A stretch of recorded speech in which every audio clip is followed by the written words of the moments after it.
Welcome everyone. Thank you for taking time out of your busy schedules to attend tonight. I'm Carrie Edmondson, Richmond Community College Director of K-12 Partnerships. And I'm Camille Goins, CTE Director of Scotland County Schools. We're here tonight to present you with some information that you'll need for the upcoming semester. One of the most important things while the parents are here is to share some information about the Family Educational Rights and Privacy Act, also known as FERPA. In a nutshell, FERPA mandates that only the student can receive information about his or her class. So parents are not allowed to call an instructor and ask, I want to check on my child and see how they're doing. They cannot go meet with an instructor unless the student sets it up and your child has you there with them. Even though we know they're 16 and 17, they are in college, and under FERPA, an instructor cannot speak to a parent about grades. So there's a waiver signed that the instructor gives me progress reports and grades, and then we give those to Ms. Goins and the guidance counselors. So if parents are interested in finding out how their students are doing during the semester, you can contact your child's guidance counselor. And I'm going to talk a little bit more about progress reports in just a few minutes. Real quick, I want to talk about student accommodations. If you have a 504 plan or an IEP, you need to make contact with your guidance counselor, who will then contact someone at RCC to get that set up. Don't wait until halfway through the semester, until the end of the semester, because it's too late. They have to have all this in place right at the beginning of class. We had an instance where someone was asking for it for the final exam, went all semester, did fine, took the test, and at the end of the semester, then said, I have a 504 and I need extended time. Well, it was too late then. So if there's anyone that has that, go see your counselor, and your counselors are going to know who to contact at RCC. That connection will be there. I won't have anything to do with that. Your counselors will do that and get that started at RCC. Now that we've defined the parents' role, we are going to turn our attention to the students. I want to talk a little bit about transportation. There are buses available for first block and fourth block that takes them from here, from the school, to Honeycutt Center or St. Andrews, because we have classes that are at St. Andrews and at the Honeycutt Center, and that's first and fourth block. Right. And they're to who are they to let know if the front office if they're taking an RCC class. Okay, so let the front office know if you're taking an RCC class off of the Scotland High School campus, and they'll set you up with that. I want to talk to you a minute about attendance. This is very important. This last semester, we had a lot of students that were dropped for attendance. Attendance is key. It's not like your high school classes. If you miss so many days, you're missing vital information. You're missing testing, things that you're going to need for tests. You are not going to be as successful in a college course if you are not in attendance. High school's a little bit different. You go 5 days a week and for an entire semester. That's not how your college classes are. You either go 2 or 3 days a week and either 50 minutes or an hour and 15 minutes. So you get a lot of information in a short amount of time. So attendance is key. There are going to be things that come up when you're out. We know that. We know that you're going to be sick. There's even times, and Ms. Goins will let me know if there's any type of testing at the high school that you guys have to be here for. Your instructors will know that, but it's going to be up to you to let your instructor know that. So letting the high school know that you're out sick is not letting your college instructor know you're out sick. And then here's another thing with FERPA, mom and daddy can't call and say, my baby's sick today, throwing up in bed. You can't do that. The student has to make contact by email or phone call with their instructor. Okay. Moodle, Web Advisor, and email. Do we have any returning CCP students in here? Okay. Y'all have always had access to these three things. I don't necessarily know that you have always used them. These are great resources. Moodle, a lot of students believe this is where you can just submit assignments to online classes, but it's a whole lot more than that, and you don't just have to have an online class to be able to take advantage of Moodle. It's a place where you have all your instructors' information, where you can email them, where you can have their phone number, just like what I said, when you need to call them and let them know you're going to be out or find out what's going on or any questions. That's all on Moodle. Also, other students that are in your class. It's a great resource to, they'll have discussion boards if you're in an online class to put things out there if you want to ask other students that are in your class for help. That's a good thing to do that. It's where you access your ICR, which is Instructor Course Requirements. It's your syllabus. This tells you everything that you're going to be doing that semester in the course. This is also where, even if you do not have an online class, you still need to log into Moodle and you need to print your ICR. And you need to have a hard copy with you all the time. A lot of students don't read that, and they'll contact me or they'll contact Ms. Goins and say, well, this isn't fair because this and this and this. Well, it's clearly listed in the ICR. This is great for parents. Even though parents don't have their own login for Moodle and the email and web advisor, you're sitting right beside your child. Ask them for it. You can get, that's where you can get some progress reports. That's where a lot of instructors put grades in as the semester goes on. If you have a hybrid or online class, on your billing statement, on your schedule, it'll have an H beside it if it's hybrid, which means it's part online and part in class, or it'll have a W, which means it's completely online.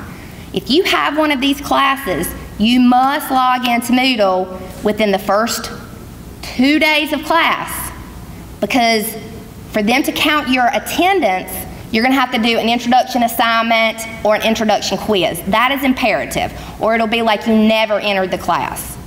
So please make sure you go on Moodle. Everybody's going to have this, you're going to have the username and password.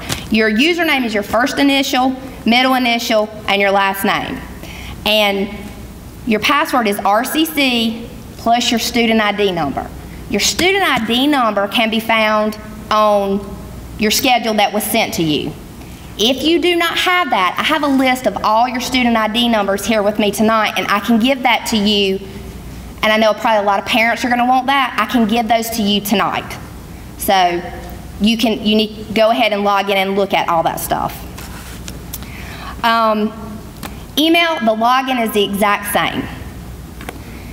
Students need to, they're real bad about this because they have their own personal emails, but this is how instructors contact and make, anything that's going on with RCC, anything that's going on with your class, all that is on your email, your RCC email. Username and password is going to be the exact same. Letting you know about registration. This is the way I'm going to make contact with you to say, okay, it's time for registering for the fall. Are you wanting to take classes in the fall? Instead of me having to pull you out of class to talk to you, email is a great way for us to do this, a way for you to get a hold of us. You need to be checking that a minimum of twice a week. I'm going to let you do that. Web advisor, again, same login. So it's your first initial, middle initial, last name, and then the password is RCC and your user and your student ID number. And Ms. Graham, if you did not get one on the way out. I made a copy of these PowerPoint slides so you can take with you so you'll know.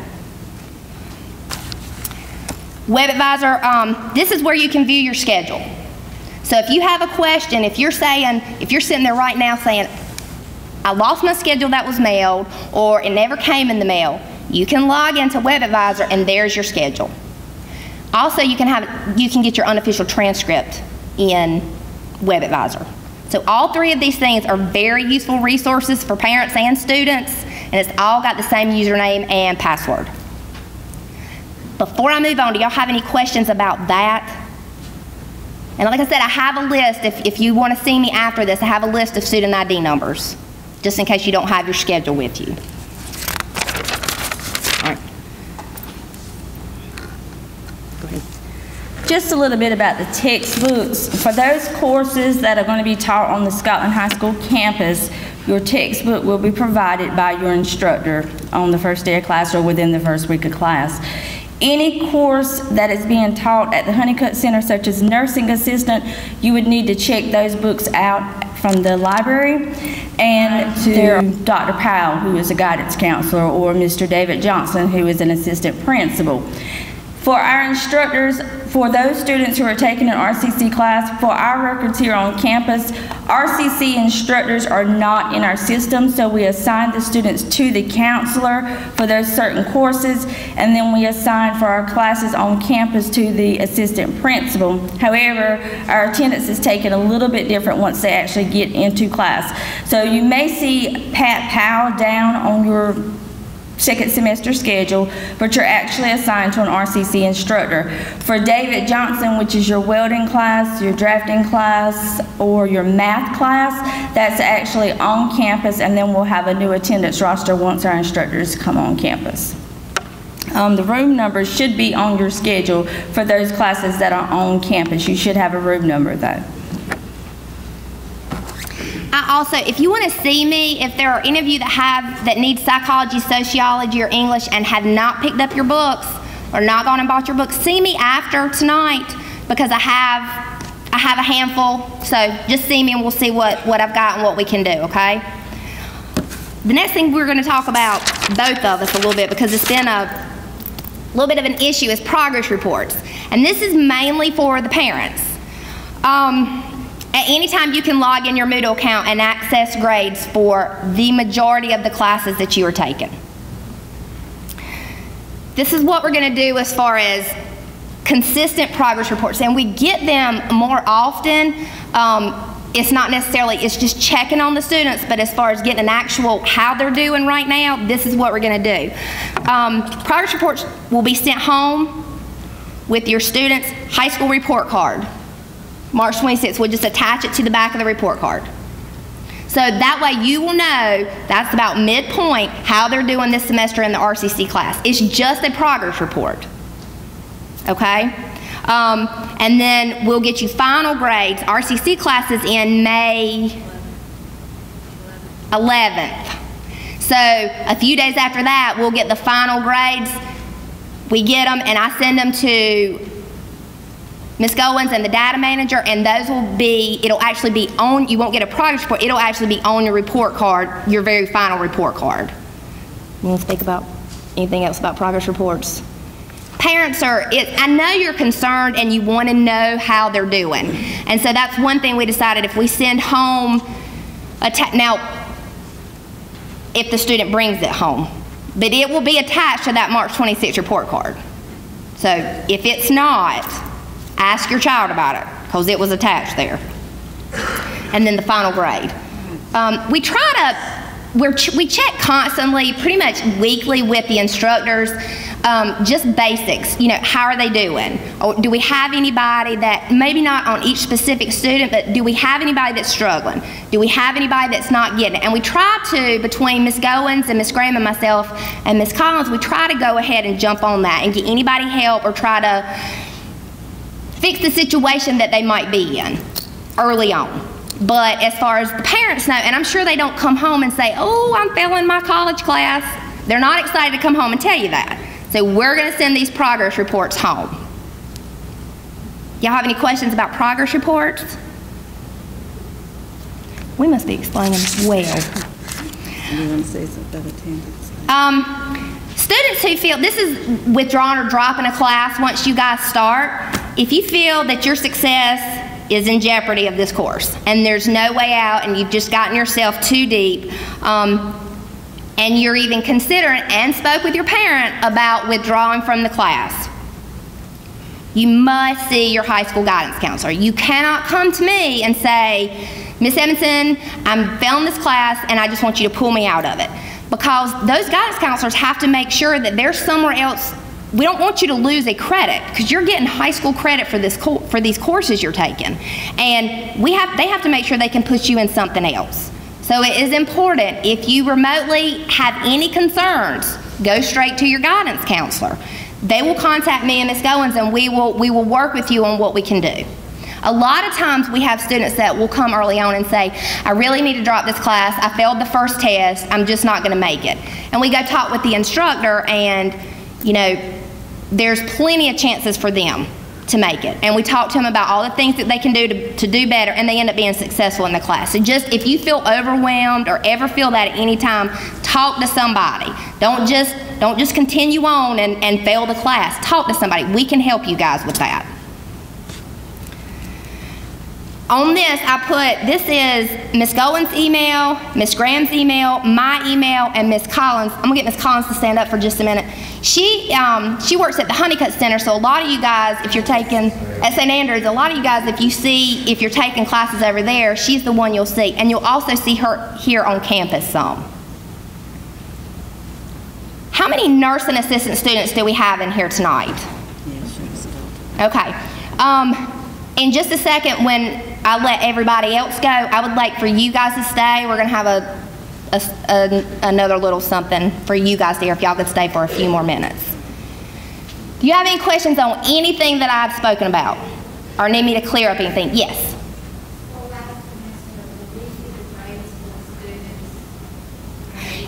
You can go on their Moodle. Their grades are on Moodle right now. Yes, ma'am. When grades are due like a couple days after the semester is, and once they go into the RCC system, it shows up on Moodle. It won't be their number grade, but it'll be their letter grade. So if you guys can always, it'll be a month or so before you get report cards after the RCC semester ends, but within 3 days after the class ends, you can go in Moodle and actually see what your grades are. So they will be on Moodle. And Web Advisor. The on-campus classes. Go ahead. Just a little bit about the on-campus classes. There are occasions when RCC is on a break when we are not on a break, and we do have class coverage at that time. We'll have a sub or other opportunities for your students to participate in if we do not have an instructor here on campus. When the class ends May 11th, their class ends with RCC. However, they're still assigned to that classroom, and they would still go to class and continue to work on other assignments, and we provide a sub at the end of the school year until it's time for testing. So they're not out without someone in the classroom with them, so they can continue. Or they don't get to go home, but you still have to stay. Now the Math 143 class is the only class that's being offered 3 days a week on campus, and then Tuesdays and Thursdays, if they're not taking another RCC class, then they've made arrangements with the school principal and the guidance counselor about where they would go on Tuesdays and Thursdays. All other on-campus classes are Monday through Friday. But just talking about attendance, where it's Monday through Friday, but it's not the same course every day. So when we think of college classes, you may have Monday, Wednesday, and Friday classes and Tuesday, Thursday classes. So the on-campus classes are actually 2 courses within 1 class period. So you may do 1 class on Monday, Wednesday, and Friday during that week, and the other class Tuesday and Thursday during that week. So if they stay out on Tuesday and Thursday, they actually miss 1 whole week of 1 class. So it's a little bit different. It's not like you're going to that same class every day like you would normally in a regular class period. The plus side to that is most students are earning 2 high school credits during that 1 class period. Is that wrong? No. Okay. Any questions about that? And I'd also like to introduce a few other people that are here at RCC, just so you know their face. Wiley Bell is Assistant Director of Marketing Communications. Leighton Bell, Assistant Director of Marketing and Communications. And Kevin Parsons, this is the Vice President of Instruction at RCC, so you'll see him some too. So this is everybody at RCC. Sheila Adams, the nursing assistant, what is it? I'm program coordinator. Program coordinator. Is anybody? Felicia, not Felicia, Brittany Jones, counselor here. The support of Richmond Community College and Scotland High School, I mean, as you can see with these people here, this means a lot. I mean, we want this to be successful. We want the students to be successful. We're offering the resources, we're putting it out there, we just want you guys to take advantage of it, okay? We are not gonna know if you're having a problem or an issue or if anything's going on if you don't talk to one of us. If you do, we are here to help you. We want you to be successful. We don't want to have drops and withdrawals and D's and F's. That's not what we want. So, I mean, we're going to make do everything we can to help your child be successful. Okay? Any questions? Yes. How many days is the child allowed before they get dropped? Typically, if you have a Monday, Wednesday, Friday class, that's a 3-day-a-week class. You can miss 10%, and you're talking about 4 days. So, just if you stay in contact with your instructor and we know that things happen, we know that communication is key. You got to stay in contact with your instructor, and you'll be surprised how great and willing they are to work with you. Any other questions? Okay. Ms. Goins wants to make an announcement, and then I would like all the nursing assistant students in just a second to come here on this side, and I'm going to be over here if you need the ID number or if you need to talk to me about books, you come see me over here, okay?